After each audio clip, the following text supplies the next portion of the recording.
Hello বন্ধুরা, আজ আমি তোমাদের কাছে নতুন একটা রেসিপি নিয়ে এসেছি। আজ আমি নারকেল আর পনির দিয়ে লাড্ডু বানিয়ে তোমাদেরকে দেখাবো। এই লাড্ডু তৈরি করতে দেখো আমার কি কি লাগছে, তোমাদেরকে দেখো দেখিয়ে দিচ্ছি।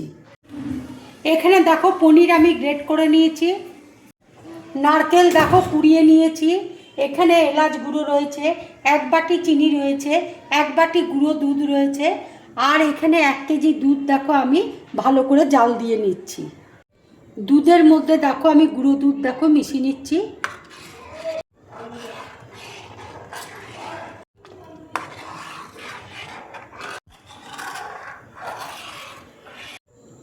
দুধের মধ্যে দেখো কেশর ভিজিয়ে রেখেছি, এবার দেখো কেশর ভেজানো দুধ আমি দিয়ে দিচ্ছি।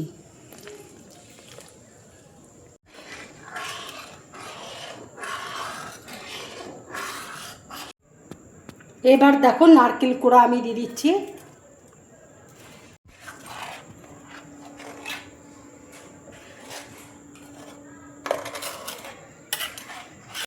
এবার দেখো পনিরটা দিয়ে দিচ্ছি।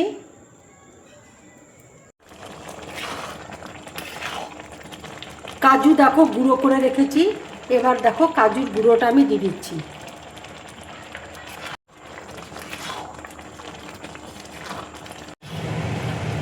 এবার দেখো চিনিটা আমি দিয়ে দিচ্ছি। তোমরা যে যেমন মিষ্টি খাও সেই হিসাবে চিনিটা দেবে।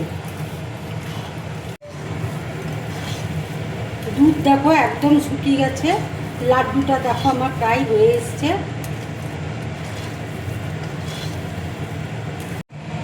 লাড্ডুটা দেখো হয়ে গেছে, এবার আমি গ্যাসটা দেখো অফ করে দিচ্ছি। এবার দেখো এলাচ গুঁড়ো আমি দিয়ে দিচ্ছি। ঠান্ডা হলে লাড্ডুগুলো দেখো আমি তৈরি করে নেব।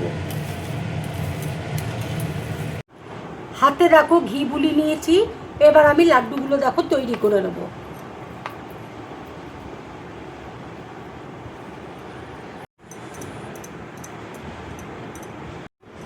ঠিক দেখো এত বড় বড় সাইজের আমি লাড্ডুগুলো তৈরি করে নিচ্ছি।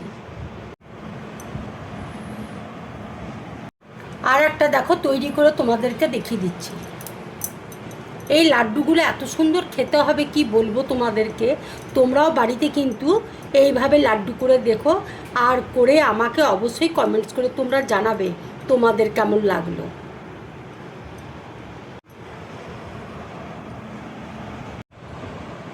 লাড্ডুগুলো দেখো আমার সব রেডি হয়ে গেছে।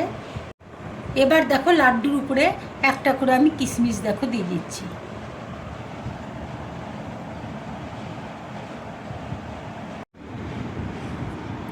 তোমরা বাড়িতে অবশ্যই বানিয়ে একবার দেখবে, এই লাড্ডুগুলো কিন্তু খেতে খুব সুন্দর হয়। যদি আমার এই লাড্ডুর রেসিপিটা তোমাদের ভালো লাগে তাহলে লাইক করবে, শেয়ার করবে, আর ড্রিম ব্লগ চ্যানেলটাকে সাবস্ক্রাইব করবে। তোমরা বেশি করে কমেন্টস করবে, তাহলে আমার খুব ভালো লাগবে। নমস্কার।